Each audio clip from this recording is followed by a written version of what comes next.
It's the Rick Rack strapless baggage system. Oh yeah, once you've had Rick Rack, you'll never go back. The ultimate motorcycle luggage rack solution. Forget those messy straps and bungee cords. Go strapless. With a Rick Rack quick attach luggage system and quality bag. Head over right now, lawabidingbiker.com/store and get hooked up.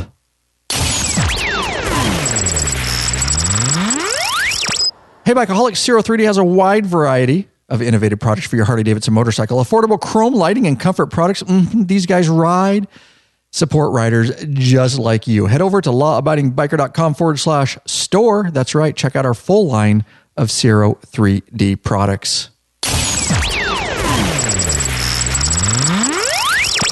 Hey, Bikeaholics and listeners alike, the show is still going strong because of a lot of hard work and your support, of course. Thanks to all those loyal listeners and true friends of the show that have supported us or are supporting us. For less than a coffee a month, you can help support us too and put a little fuel in the law-abiding biker gas tank to make sure this show keeps moving on down the road. So, calling all law-abiding bikers, head over to our Patreon page and take action today. You can do so at lawabidingbiker.com/Patreon, Patreon. Oh, did I mention there's benefits too? From all your friends at lawabidingbiker.com, we appreciate each and every one of you. God bless and ride safe. You like that? Yes, I did. In stereo.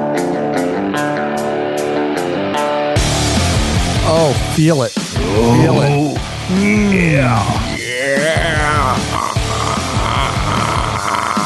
Okay, that was a little much. I'm not going to lie. That was a little much. Welcome back, you freaking bikeaholics. This is the podcast for the motorcycle majority. The Big MM, also known as the 99% large and in charge more than any time in motorcycle history. That's right, large and in charge of the motorcycle scene by listening to this very podcast. Whether you like it or not, you better like it. You're part of what we call the Biker Revolution. And it is a revolution. Know that. Here we go. Oh, it's going to be a good episode for you guys. We do have one question before we get started, though. What are you waiting for, Bikeaholics? Mount up and let us take you on another wild-ass ride.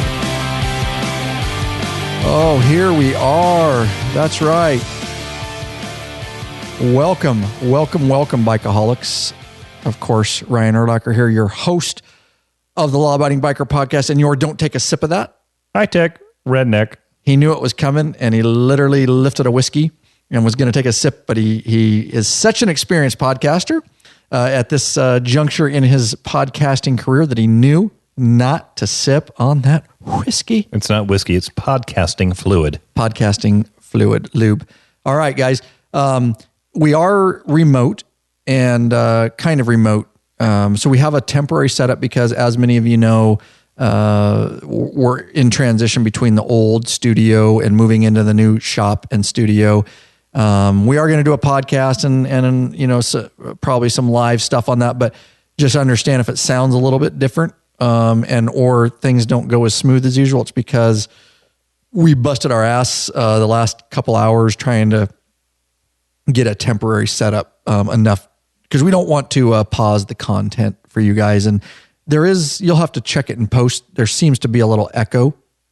A little bit. I don't know how that's going to come across. It may not sound bad on the podcast. We can hear it live. Live, we can hear it a little bit in here. Yeah, so you'll have to. Matt's my producer, of course, and got him on the mic here. And we'll have to see. We may have to put some sound panels in here, but we do have more equipment coming, desks and things like that. And just follow the YouTube channel. We're going to show you guys the inside, and I've done a bunch of vlogs on it. And make sure you check out the YouTube. And that is right.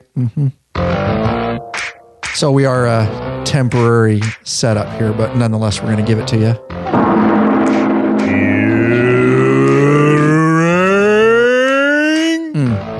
It is Lurch and I in the studio today. Just us two. And this one's a recorded podcast, and then we are going to do a live patron-only event. So we've been filming all day. And thanks for being here, Lurch. My pleasure. Lurch actually hung a monitor for me. Again, guys, we are I don't like it. And I told Lurch this. I absolutely am a very organized person. You have to be to work two jobs, and you have to really have systems. And man, I just am befuddled right now with... There's a monkey wrench in your system? I don't like it. It makes me breathe heavy, dude. But stuff's not where it normally is. No, and I don't have all my monitors, and it just doesn't feel smooth. And I got stuff weird and wires crossing me right now, and I don't know. But nonetheless, we didn't want to pause the content. We're still working hard for you guys. But again, if you hear a little bit of difference, then give us a break. We're trying to continue the content for you guys. We'll get her dialed in. We will get her dialed in, dude.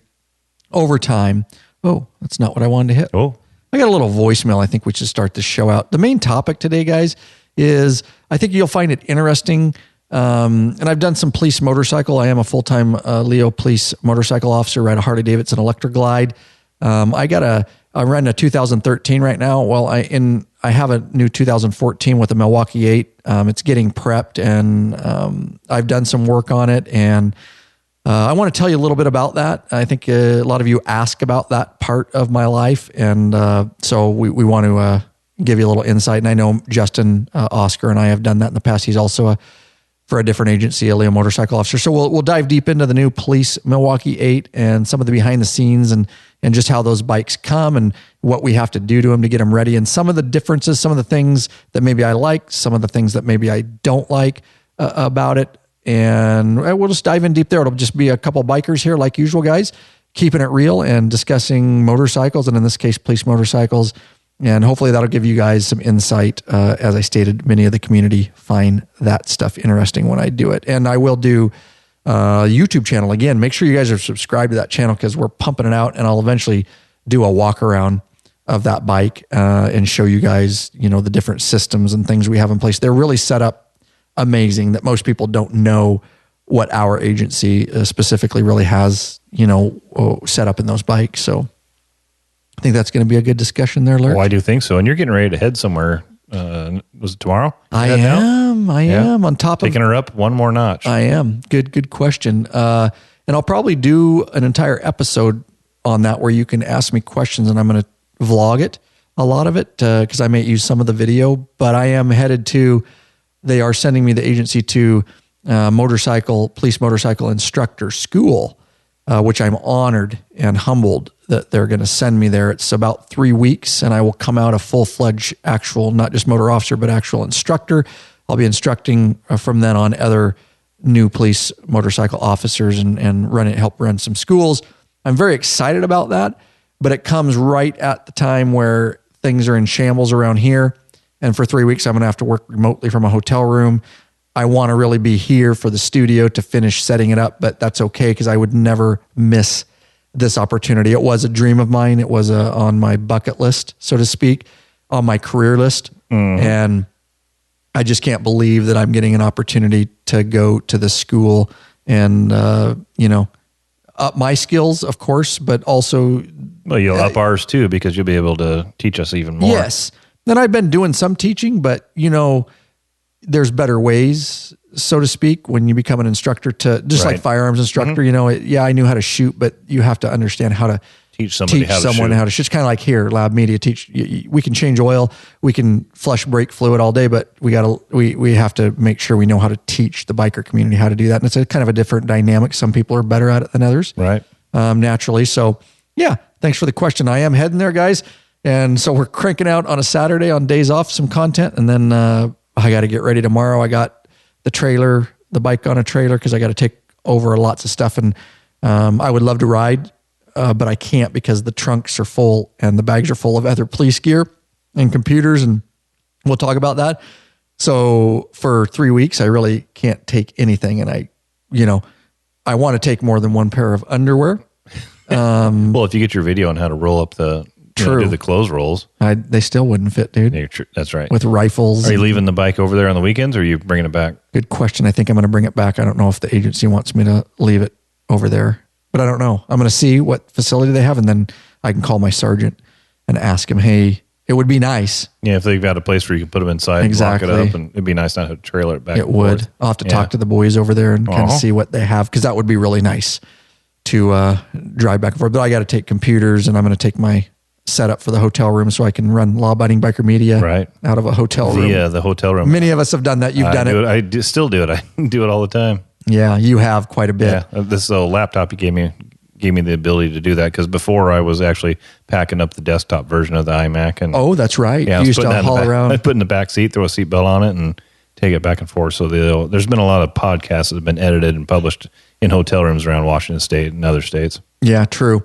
And that's the nice thing about Lab Media is we can run a lot of it remotely. Once we have video and audio, then we can do everything else we need to do behind the scenes. I think I sidetracked you there. Didn't we have a voicemail? Yeah, that's okay. That's what we do. Jim Fitman is the name. I'm wondering, I just downloaded What did you say his name was? Hang on. Jim Fitman is the name. Jim I'm Fitman. wondering, I just downloaded your Milwaukee-Eight oil change and service. I was talking to a guy at a dealership today, and I know they're just there for try to make the money, but they said that they do about 100 things. So he hoped your video showed about 100 things. 100. I just want to make sure that I've never wrenched on my own bike, and if I'm going to do it, I want to make sure I don't kill myself in the process. So please let me know that is the complete service and everything else on the Milwaukee-Eight.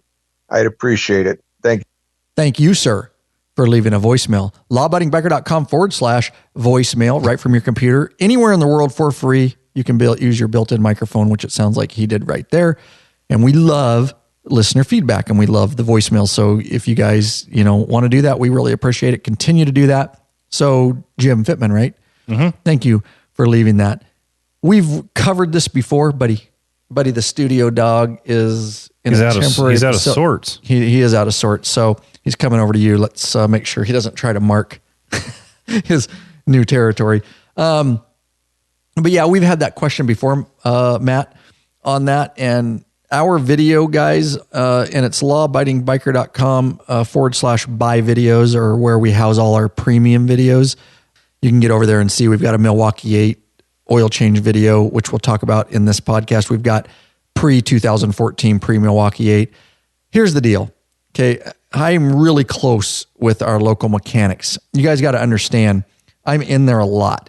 I'm in there a lot for my own bike, and I like BSing with the guys for if I'm getting parts. They're not working on my bike necessarily, but I'm also in there all the time for our police bikes because my agency has me do a lot of stuff with our police bikes.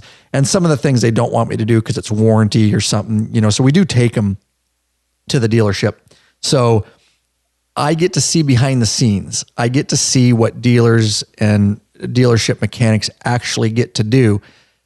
And he said it really well. They're there to make money. Okay. Now the dealership mechanics, we've never talked bad about them. They're wonderful guys, very smart, very thorough, but they don't do 100 things on an oil change, not even on a police bike, which is run harder than any other bike. It's pushed to its max. Nobody does 100 things. It depends on what you think 100 things is. Visual inspection, I can visually inspect about 20 things just walking around my bike. So is that 100? Is that part of the 100 things? That's an exaggeration. Correct. Some guys think that we had a recent email. Okay, our service videos, our basic oil change and service videos are how to change the oil and how to do a safety inspection, and some of I think we do a couple torque values on the front and rear axle, but again, we don't check those every time, guys. Neither do dealerships. They visually inspect them. They have a safety pin on them. If the bolt isn't backed out, okay, they are not going around your whole bike and torquing bolts and lubing every little thing. They're not. They do a quick oil filter. They do an oil change. We show you how to inspect brakes and cables, and we show you some of the key things to look at if I'm missing anything in our service videos. It's basically what the dealership does, okay? It's not a 100-point checklist, because 20 of those things I can walk off just walking around your bike. I mean, I'm looking at tires. Okay, that's one. Oh, that takes about 2 seconds. We show you the, indicators and the wear bars. Our videos are very thorough, but we probably show you more than they actually do. More than likely. And we have a full service manual. We walk right down the steps on how to do the service. And on this most recent one, the Milwaukee-Eight, we added a bunch of torque specs in there, which we hadn't in the past. So when you're putting your derby cover back on and putting we don't torque them, but we told you if you want to get a torque wrench out. Yeah, on the primary, we told you what the torques are. We because there were some requests for that, so we've added it. So we walk you right down the service manual, everything you're supposed to do, and included torque values for the bolts that you're putting back in. And if you ever get to spend any time in a dealership, you will find out how rarely they pull out a torque wrench. It's rare.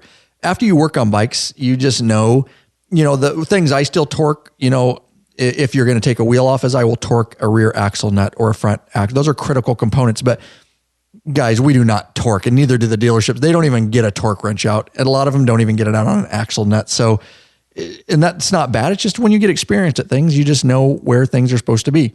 But I recommend if you're not comfortable with it, then get a torque wrench out. So I appreciate this question so much because sometimes we get emails and guys watch the service video and they want to know how to change fuel filters in their tank. And that's not basic service, guys. We have a free YouTube channel for that with like 300 plus videos now.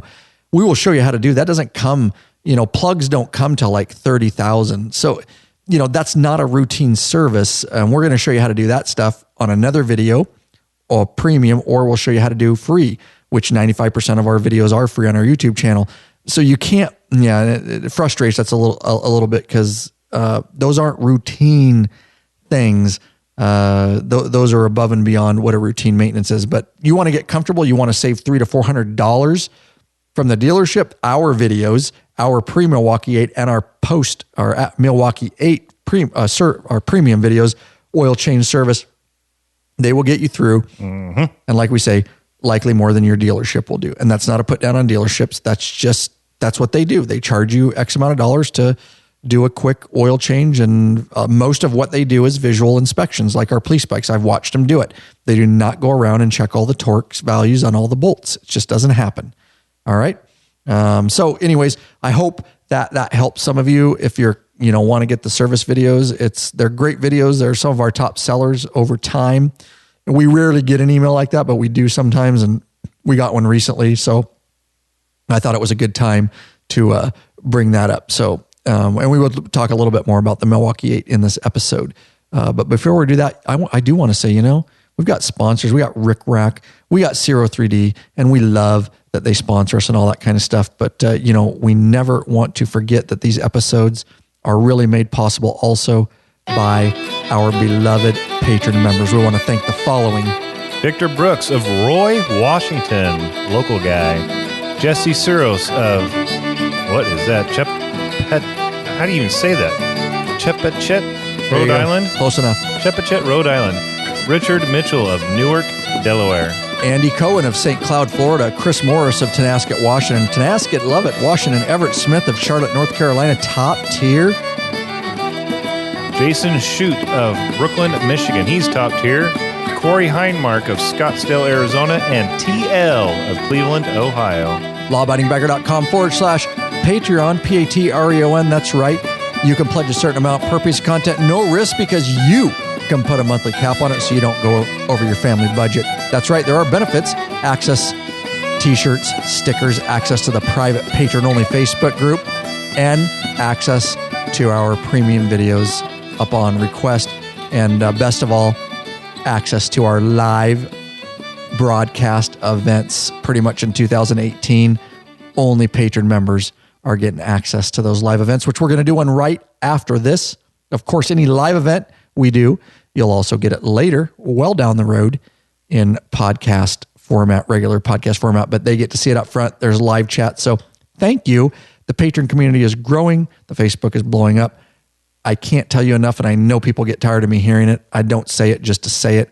I absolutely want to get to know you guys better, and there's no better way than to be in that Facebook group and some of the things that go on in there. It's really a motorcycle forum it's become. So thank you. Thank you. Thank you. Lawabidingbagger.com/Milwaukee-8 is how do you get to our Milwaukee-Eight service oil change video. And again, we have the pre-Milwaukee-Eight oil change video too. And get hooked up with that. So let's move right in, Matt, to that. So we talked a little bit about it. Do you have any questions up front about the police bike, or do you want me to just to start? Start, and I've got questions. So right now, I ride a 2013 Electra Glide. That's the basic police bike, if you guys aren't aware. Now, there are agencies that ride Road Kings too. There are different models. And in fact, there's even some agencies, which is rare, that ride the Road Glides. There are police models for the Road Glide. We won't technically get into that too much. I don't know those anybody. Dudes are cool. That's why nobody's using them, bro. No, I'm just teasing. They all must be above 6 foot tall. Correct. Yeah. As for the tall guys. It's not for those little mini guys like you. And it's not a bad police bike. I just think, I don't know why, but the Street Glide tends to be the bike of choice for law enforcement. Not the Street Glide, but the Electra Glide, which looks just like the Street Glide guys, batwing fairing and all that kind of stuff. But it's a little bit, it's got just the little bit different frame and some different things. But at its heart, it's an Electra Glide because it does have a trunk and stuff like that. So, but I have seen the Road Glides. Yeah, I'd be interested to ride one of those sometime. I'd never seen one. Yeah, not very many agencies. I do see the Road Kings at conferences and stuff like that. So the Road Kings, are used. And Harley Davidson is, whether you like Harley or not, they are still the number one used motorcycle for police service in the United States.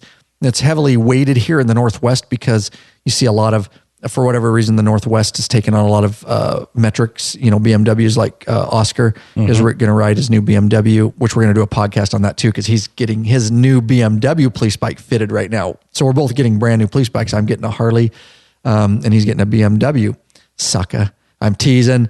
I love BMW. They're great police bikes. And I've shared this in the past.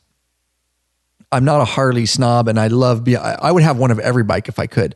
We support all motorcycles here. So when I make jokes like that, I don't want people to get offended. The BMW is a wonderful police bike. My personal opinion, not on performance, but my personal, it's me, it's deep rooted in me, is I just believe that we're such a public relations machine, police motor units, that I really do believe the Harley Davidson, it's shiny, it's chrome. When you take it to a school with kids, when you take it to public events and you talk, you do parades, you do funerals, there's just really something about the shiny, bulky Harley Davidson that people are used to seeing in the media and the news and the presidential escorts. So from a performance standpoint, of course, the BMW is way faster. But you only need to go so fast, So without getting into performance issues, if you guys wonder out there why I think that, that's why. To me, it's a PR machine. Our agencies switched for a little while to Honda STs for like a year, and then we switched back to Harleys. That was a little bit before I was in the unit, but I still trained on those. It's unbelievable the difference in the amount of people that come up to us to talk to you about a Harley rather than a Honda. And it's because the Honda is not flashy. The BMWs are not flashy. A Harley is a flashy motorcycle. It's chrome. It's motor. You can see the motor. It's not covered by fairings. It's batwing fairing. It's in your face. It's got big, bulky police lights around it. It just, does that make sense at all? There's a lot of look and a lot of image to it. Right. So where's Oscar going to get that BMW serviced? He's going to trailer it over to Seattle and get it fixed? Prosser. Prosser's the closest one? Yeah, okay. Prosser, I believe, services those. That's a big issue for a lot of agencies, is if you're going to go with a BMW or something like that, you may have to travel some distance to get them serviced. Whereas with a Harley, let's be honest, you don't have to go very far. There's lots of Harley dealerships all over each state. So for any city or county or state agency, going with a Harley to get it serviced is a lot easier. Because generally you're going to have a Harley dealership much closer. Very true. And again, we could get on a side tangent. But we could get on a side tangent about performance. And, at the end of the day, the Harleys are strong. They're tough. They've done it for a number of years. And but don't get me wrong, guys that ride BMWs, your knees are in the breeze. Everybody pick what bike you want.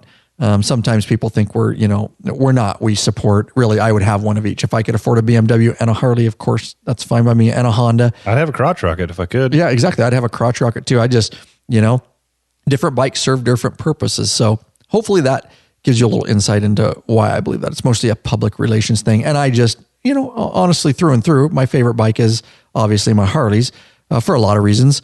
But it doesn't mean I look down on other bikes and that I don't like riding other bikes or anything like that. I just really am. I've trained so long and so hard on Harleys. I really wouldn't want to switch. I'm just very comfortable at riding those bikes. And it's a comfortable position to be in when you're on it for hours and totally. hours. Ask Oscar about, we've done a podcast in the past about riding that Honda ST 3 hours. He has to stop like every half hour because his knees are locked, and he knows, he goes, they're great for if you're going to get off a lot doing traffic stops off and on, but to try to ride any distance on those things is just, the BMWs are better.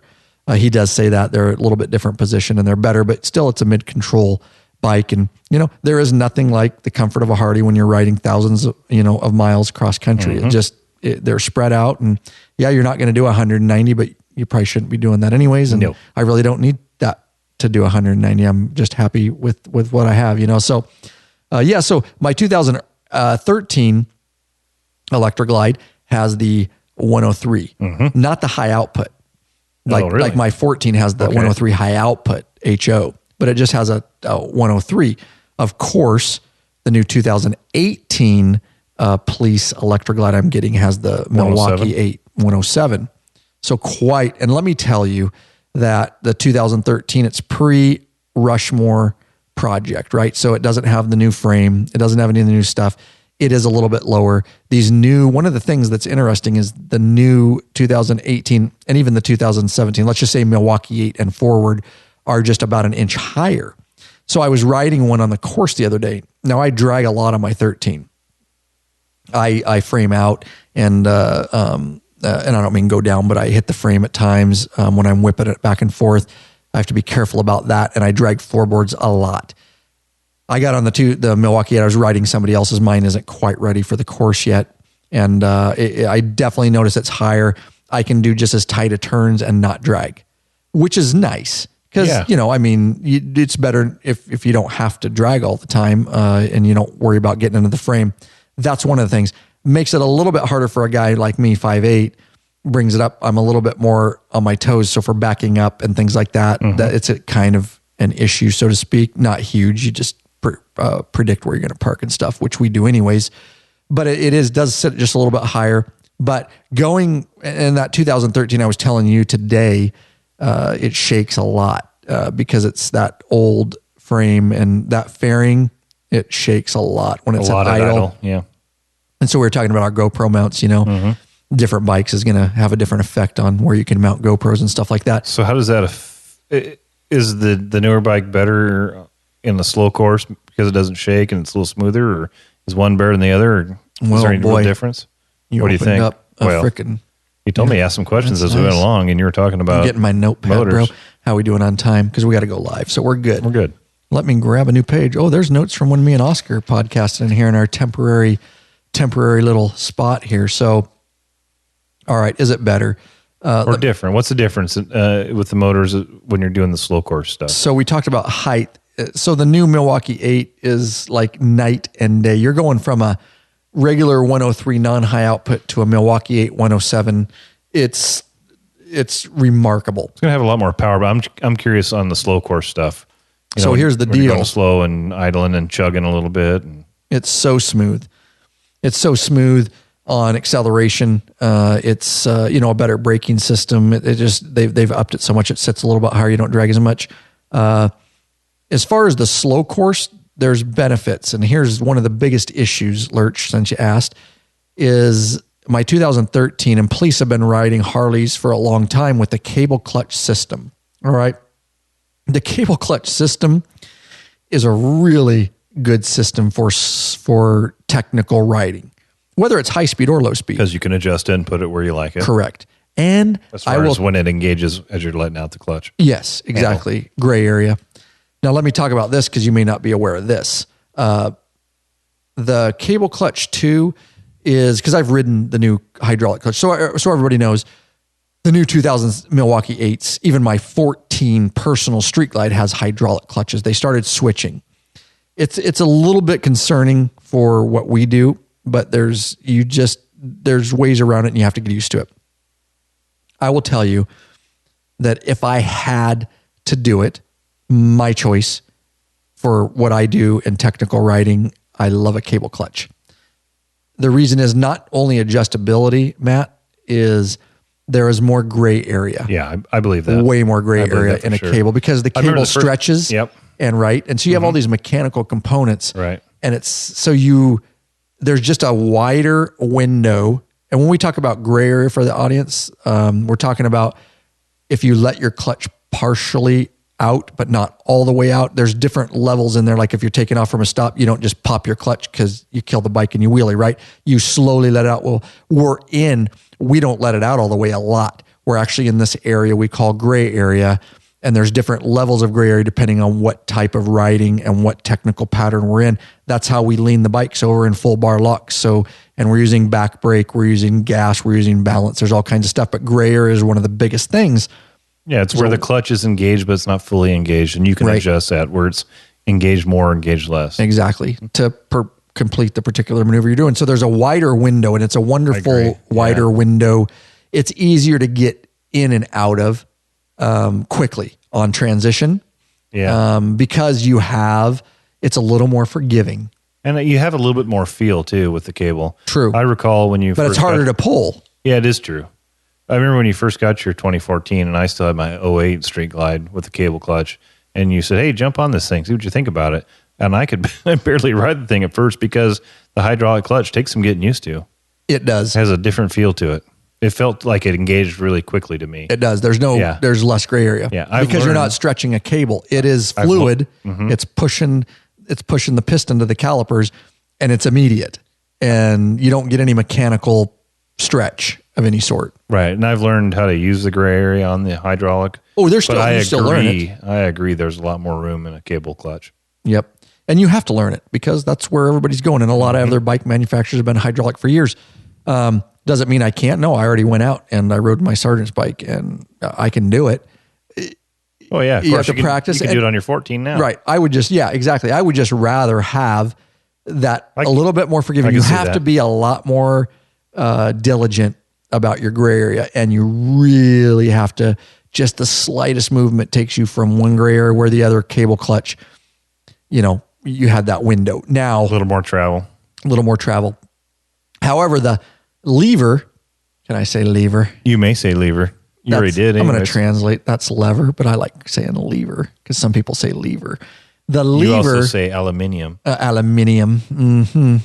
The lever is on a hydraulic clutch is so much easier. So that's one of the benefits is if you've ever pulled a hydraulic clutch in, it's night and day. So I jumped off the cable clutch Electra Glide. I jumped on my sergeant's hydraulic, and it's like butter to pull it into the handle. Does that make sense? It's easier to pull. So when you're doing technical riding and you're pulling and releasing a lot on a cable clutch, less fatigue. Yeah, you can get to the point where the muscles in your forearm ache and start to cramp. True. Whereas with the hydraulic, that happens to Lurch every morning when he gets out of bed. He starts getting one for me, bro. Got to warm him up a little bit. You knew that was coming, didn't you? I did. Mm-hmm. No, I don't want to mute that. Okay. Yeah, you're right. And so you can get the fatigue. It's nicer, especially in traffic, and you have to have your clutch in a lot. Now, so on hydraulic clutches, so the audience knows, I think we've talked about it in the past, be aware if you're transitioning from a cable clutch, we show you can adjust your cable clutch internally and you can adjust your cable clutch externally. We have videos on our YouTube channel for both of those. They are free. Look them up. There are adjustments and you'll want to adjust, and you could really adjust the cable side of things so that, like on our police bikes, a lot of us would adjust them so that only about an inch off the grip, when you let it out about an inch, you would start to engage that clutch. Hydraulic clutches, in contrast, are not adjustable in any way. They are what they are. There's no internal adjustments. There's no external because it's all fluid and the plates wear evenly, and the lever is what the lever is. And when your clutch plates wear on a cable clutch, your lever starts to adjust itself. So as I start wearing my police bike plates, the lever starts getting tighter and I have to let it out farther because the plates are getting thinner and it's pulling the cable in. So then I have to adjust my cable a little bit more to loosen it up to get it back to where I like it. So the nice thing... And then you may get to a point where you have to do the internal adjustment. Correct. Right. Which you're supposed to do every other service, which we do. We actually do them a lot more than that. Just depends on how hard we're riding. Good point. Thank you for bringing that up. On the hydraulic clutch, it will never change. It is forever. It is infinite, Lurch. It is what it is. Until the clutch is no more. And you will not adjust it. And you will get new clutch plates. So that's one of the things that's nice about it, because you don't got to be dicking with it. The bad thing about it is... For your average rider, that's great. For average Harley rider, money. money. Right, but for a technical rider, pain in the ass, right? Because you can't adjust it as much. I shouldn't say a pain in the ass. You just don't have as much adjustability. But for your average guy out there, for me, great. It's great for me because I don't have to dick with it, as you would say. Right. Yeah. Yeah, it's true. And so there are aftermarket products that we are testing at my agency, and I actually ordered one for my 2014 Street Glide. Those videos will be upcoming. I'm working with that company right now to see if they want to sponsor, because I do believe in their product. And now that I've tested it, we're putting them all on our police bikes.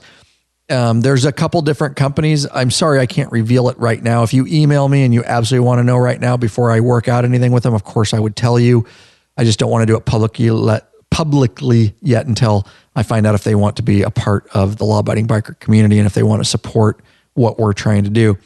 But this particular lever is adjustable. Now, it doesn't adjust internally, Lurch, and it doesn't adjust anything except the handle. It allows the lever to adjust so that it feels like, and it actually does, it's mechanical. So I'm trying to visualize this. The engagement point is different. Yes. So it's closer to the bar or farther away, depending on how you like it. It has a knob and it adjusts. And so it's just really adjusting the handle in closer to the bars. But then by doing so, it engages earlier off, because a typical hydraulic clutch is like halfway out. And that's far. The reason we adjust it on our police bikes, the reason we want to, is because of fatigue. Right. It's not the closer to the bar. Yes. It's not as hard to less hold. Squeeze. Yeah. The farther out you have it, it's harder to hold it there, because you're using, the farther away from your hand you're using different muscles. So the closer you get it to the bar, the less effort it takes to hold it. That's why you want it. Doing technical riding, you want it fairly close. And everybody's different depending on their hand and their muscle makeup. How much they exercise their hands. Totally. You're a stud, dude. Yeah, you can hold that thing all day. Put it anywhere you want. Straight up, dude. I got it. But yeah, and it has multiple adjustments, so each rider can adjust it, and it basically brings back the cable clutch a little bit. Now the clutch is still. I'll be interested to see what your thoughts are on it after you test it. Oh, I have tested it. And you like it? We're stoked. That's why my agency gave me the okay to order them all. Yeah, right. I bought one on my dime because I wanted to do it for lab media anyways. I said, I'll buy one on my dime. I'll put it on one of our police bikes. My sergeant tested it. My captain looked at it, and they're all in. And I just ordered up for all our Milwaukee-Eight, which we have 4. We still have a couple old bikes, but mine's going to go to be a spare. So I've already reviewed it. Love it. And I will be doing we'll do an install video on it, and we will do a full review on it. Again, I'm trying to reach out to that company. I've been in contact, and we'll see what they want to do as far as supporting the law-abiding biker community, because we probably will sell a lot of these for people. I'm going to put them on my personal bikes from now on. My Street Glide, that's what our video will be on, putting it on my 14 Street Glide Special. But they do it. They allow the different adjustment. And now you still don't have a great window of gray area like you do with the cable clutch, because you're not changing anything. It just allows me to get it so about an inch and a half off the grip, we're starting to engage, the clutch, starting to allow it to engage. Cool. So yeah, and we're happy with it. And again, I don't want to get off on that tangent too much, other than we'll hopefully be able to reveal that. Our favorite, because there are multiples. Yes, you got a question? I do. What about the seating position? You said it was about an inch. Did you say it was an inch higher, or you just said it was higher? It's about an inch higher. And how does that affect your riding, either high speed or low speed? You already mentioned about it, you don't drag as much, but I'm curious that if you're sitting up higher, is the center of gravity higher? How's the balance on it? That kind of thing. Is it easier to move around, harder to move around? Dude, you're a frickin' machine, dude, to ask questions like that. How do you come up with questions like that? I wrote them down here on my Evernote. Nice, you're fucking stud. All right. As you were doing your intro, I was writing them down. You know what? We should probably thank one of our sponsors, bro. Why don't you do that? Are you searching for the easiest and quickest detachable luggage system for your motorcycle? Rick Rack has just what you're looking for. Forget all those frustrating straps and bungee cords that can come loose and slap your paint. Check out one of Rick Rack's awesome quick attached strapless luggage rack systems. This father and son team designed something really special that you can't find anywhere else. Rick Rack. Yep, and these guys ride so they truly understand the needs of bikers. The Rick Rack quick attached system is strong, durable, and secure with a lockable system. Also, check out their full line of quality turning bags and to accompany your quick detach system. Once you use a Rick Rack, you'll never go back. Rick Rack. You'll never go back. What are you waiting for, Bikeaholics? Head on over to Law Abiding Biker Store and check out our full line of Rick Rack systems and bags. lawabidingbiker.com/store. Big Daddy Kane and Goat down in the Law Abiding Biker Store would love to get one of those systems in your hand. And we love the guys over at Rick Rack. Heck yeah, man. Supporting the law-abiding biker community. So you ask how it affects the 1 inch makes no difference at all. Okay. Other than I didn't know if it was felt more top heavy or less top heavy. Just burst your bubble. Nothing. Doesn't mean a damn thing. Okay, next question. No, but it does, as alluded to earlier, you drag less, which is actually very nice because that would be a benefit. I'm very aggressive on my transitions more than a lot of other guys that I ride with. And I can frame sometimes and it jars you. What I mean is I'll come out of a pattern transition. Have you ever done that so hard you went flying? I have. I have framed out and I have laid my straight motorcycle, my police bike down, dude, because I framed out and it skipped out from under me the rear wheel. I've actually rode it all the way to the ground on my side. Didn't you put some scars in a recently paved track? I did. Maybe at a state agency. There's permanent grooves in there because of that. That wasn't from framing though. Oh. Which is an interesting point. That was from wheeling out of a pattern. Oh, getting onto it too hard. Now that you have a bike with more power, you're going to have to be cognizant of that, aren't you? It was. Because you're probably twisting it like you used to twist the old one. Next thing you know, you've got a tire off the ground. I know how to twist it, bro. Yes, you do. Just the tip. Just twist the tip. Okay.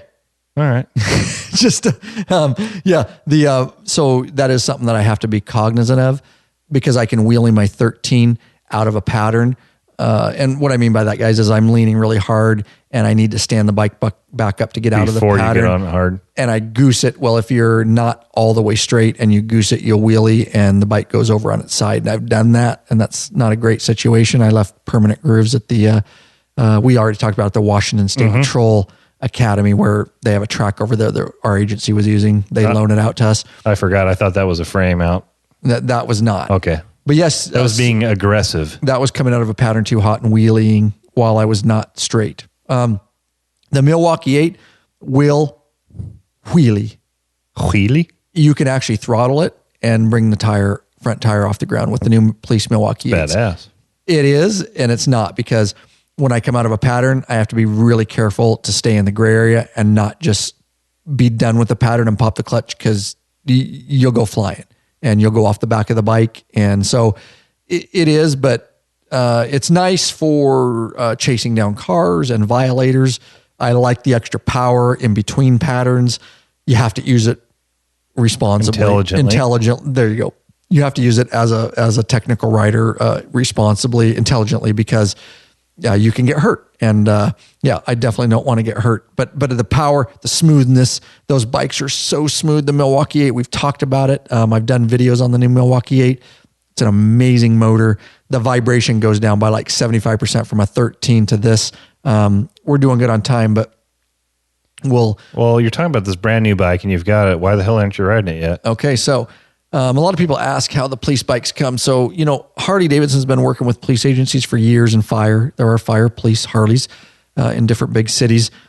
And they have a program where you can, get these bikes and they're kind of police ready to a certain extent, but every agency does a little bit different something with them. So Harley out of the factory, basically you buy a police service Electra Glide in this case. You get it all set up. They ship it. It comes with a lot of standard stuff. So what I mean by that, it comes with emergency blue lights in the rear and red and blue in the front. It comes with some of those things. It's wired for it, but they come in crates. And so a lot of that stuff, once it comes to the dealership, it's all like, so I'm going to do a vlog on this too, guys. Of course, you really need to be subscribed to the YouTube channel because I do a bunch of stuff over there, don't I? Yes, a lot of stuff you don't even know what I do until it comes out because I have to do a lot on my own because I can't have you every weekend like this weekend. I'll log in to check our comments on the YouTube channel. I go, there's another video. Put out another video. So I watch it first so I know what's going on, and then that way I can respond to the questions. Eventually, when we retire, I'll have Lurch full time and we'll do a lot of this stuff together. But right now, we just make shit happen. Living double lives here. So, so get subscribed because I will be vlogging, and I already have some footage of the new bike and stuff when it first came out of the crate and was on the lift at the Harley dealership. Kind of to give you guys, I know you guys really enjoy that behind the scenes. It's been an experience to me because I've never had a brand new. I've always got different police bikes that have been slightly used and stuff. This is the first one that came from Mothership Harley. So it comes in a crate and it's got all the shit in the saddlebags. The trunk isn't on, the windshield isn't on. It's pretty stripped down. So they come with the emergency lights, basic. There's extra switches on a police bike, which I'll vlog about. I'll show you guys a walk around on the handlebars to activate siren. It does come with that too. It comes with the siren and the speaker that hangs off the crash bars. Are those buttons worked into the normal cluster, or they got them in a separate spot? They put them in a separate spot. Okay. It's a cluster with additional spaces. Are you able to use them with your hands on the throttle and brake? Okay. Totally. Good question. It's all right there in the handlebar vicinity of the stock controls. Yep. Okay. Yep. Totally. Good call.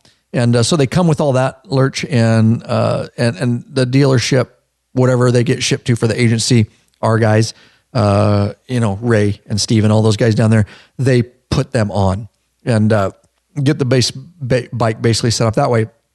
Now, where our agency differs, this is where it's kind of on you. Radios, computers, printers. You guys the agency has to decide on what they want to do for comms. It has where the boombox would go. It's a blank spot for your Motorola police radio.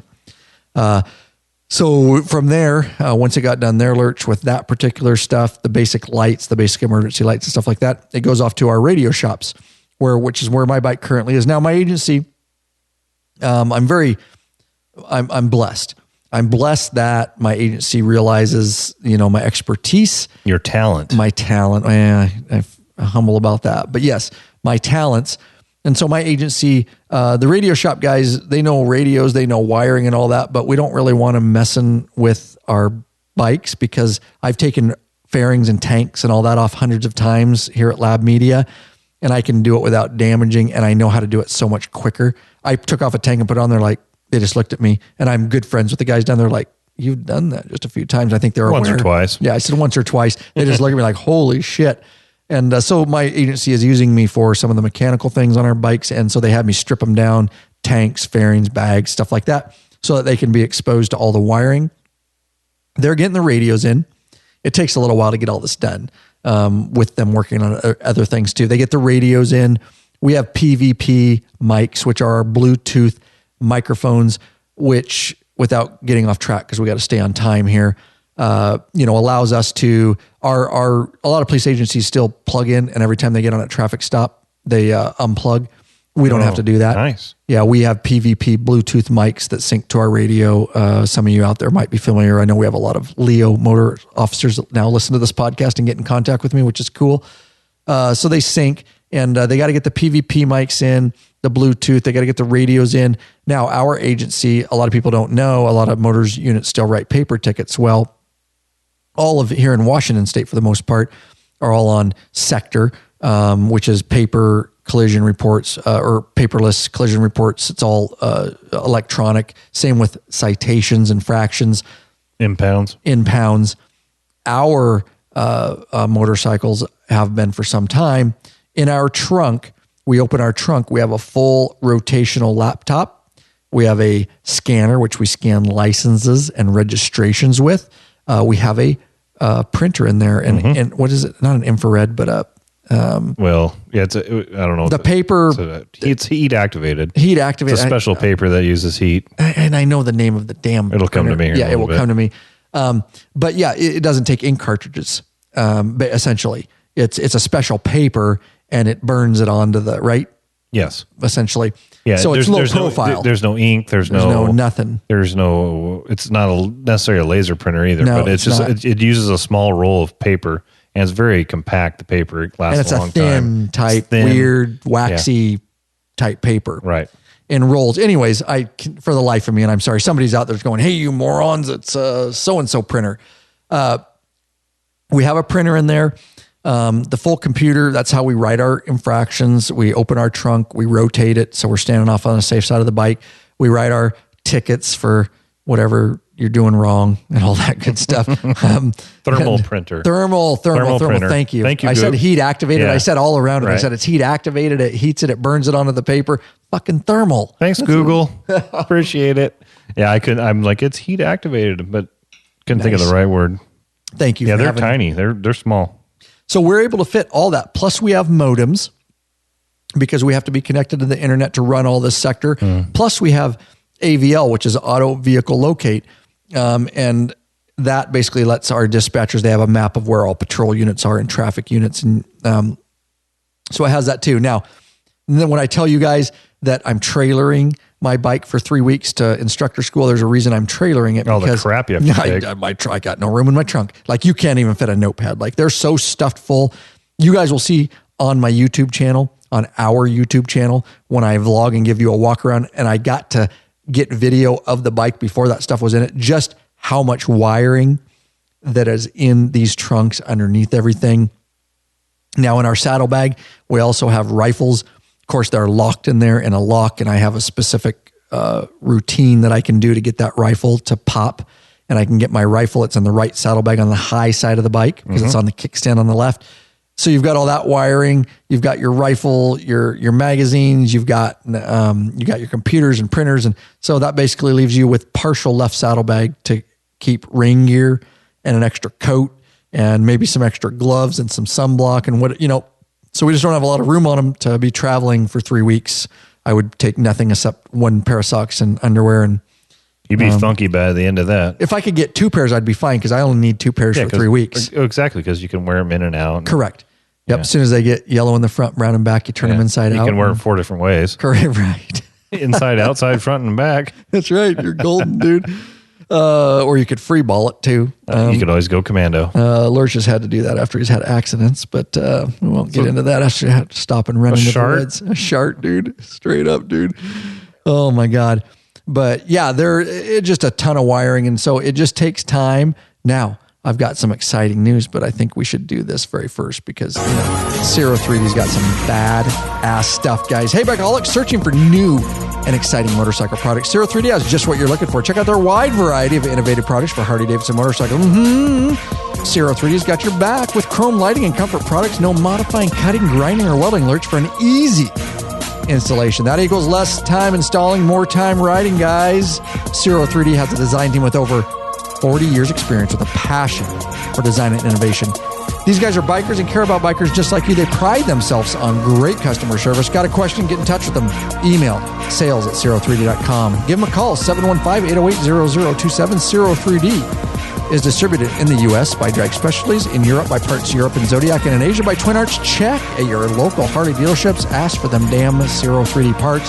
Better yet, Lurch, help support us right here. Head over to our store, lawabidingbiker.com/store. Check out our full line of Zero 3D products. Goat, Big Daddy Kane. They throw in a good time in every order. That's right. One free good time. That is They got right. a pallet full of boxes of free times. They throw one in each package. And we do stock a shitload of that Zero 3D stuff, guys. Our new storage facility is stocked to the roof with Zero 3D stuff. So that's no drop shipping on a lot of that stuff. That is straight from us to you, and we'll get it to you there quick. And the faces behind what you're getting, and we have unbelievable customer service. You guys would be freaking out if you knew how many emails that Brian, Goat, and Big Daddy Kane handle to serve you guys. You won't get that from a lot of stores. You'll get different, those boys customer support. Some good service. They'll help you out as much as they can, guys, to get you hooked up with the right part and to make sure you're taken care of. And again, we're trying to create something different than everybody else online. All the other, different stores and things. We're trying to create something very, very special here. So the more you support us and come to us for your Zero 3D and your Rick-Rack stuff and your GoPro mounting solutions and Cena headset and Bluetooth and all that stuff, guys, we really, really appreciate that. And again, you know who you're supporting. So did you have a question, or where were we? No, I was just about to say you're putting fuel in the law-abiding biker gas tank and keeping this bitch running on down the road. Nicely said. We're going to wrap this up here shortly. What were we talking about? Oh, so radio shop. So it gets all that, guys. And here's the exciting news. That's what I said. I was going to reveal some exciting news. So you stuck around. There you go. That's a little hook, guys. That's called a hook. Hope I hooked everybody. But we are going to... You hooked me, but I got nowhere to go. I'm sitting here. Right. I'll hook you. Yeah. Well, Lurch has been a big help today. I'm telling you. I'm so happy to have him be able to help as much as possible on weekends and stuff like that, guys. So I try to use him to his capacity. And he's... Let's see, not to get off track, and then we're going to wrap this up. Today, he helped sand a little bit because my doors were sticking to the concrete, my seals. So we had to sand and rough that up because it might be sticking to my seal coat. And then we filmed, and then at the end of the day, you ended up helping me hang the new monitor. So he's kind of like, help me film a little bit. Just, yeah. Jack of all trades. Jack of all trades. He's here and he just does whatever I need him to do, and I absolutely love it. So, and I ate pizza like a champion. You ate pizza and you ate Mexican food for lunch. Oh yeah, which Lab? Yeah, that was good. Lab tries to take care of the employees and buy lunch and dinner and stuff like that, and drinks. You're drinking my whiskey. Pretty standard for Lurch. All right, and then Rob's going to be over for this live. We got to wrap this up. The good news is, talking to the radio shops, is my bike will be done. We have all the parts in. And Hardy screwed up on a couple parts. Meaning what? They didn't send them? They sent the wrong parts, and this stuff happens. Sure. PVP, working with that company because they weren't quite prepared for the new models, need to change a little bit of an electrical plug, so it's plug and play. Anyways, my bike, I was told, and I truly believe that. So I've got him stripped. They'll have my bike done by the time I'm done with motorcycle. So I've got it to motorcycle instructor school. I've got to take my 13, which is fine. Perfect. Go beat the hell out of that thing. Go beat the hell out of it. Because you're most likely going to put it down at some point if you push hard enough. No. You don't think so? No. I like your confidence. I rarely. You do that when you're first new, but unless something mechanical happens, it really. But it lessens the chance of you doing any damage to your new bike. Yes. But I never fear putting it down, because if you fear putting it down, you'll never ride and improve. Right. So good. Yeah. Good question though.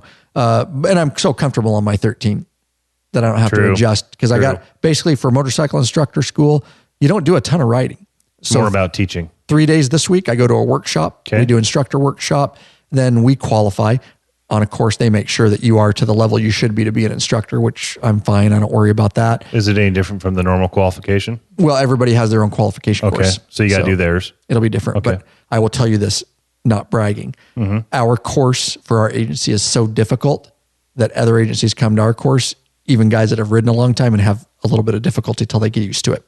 When we go to other people's courses, they're opened up more, the patterns, and it makes it like... Meaning there's more room to do your maneuvers. Gotcha. I can do it in my sleep. So that's the nice thing about having a very, very difficult course yourself. Sometimes you get like, oh my God, why do we make this so hard? But then you realize when you go to other courses, it's a fucking like Disneyland. You know what I mean? It's just fun because you're like, okay, if I can do this. The more you sweat and practice, you give me two the less more you bleed in the streets. Exactly. Yeah, well said.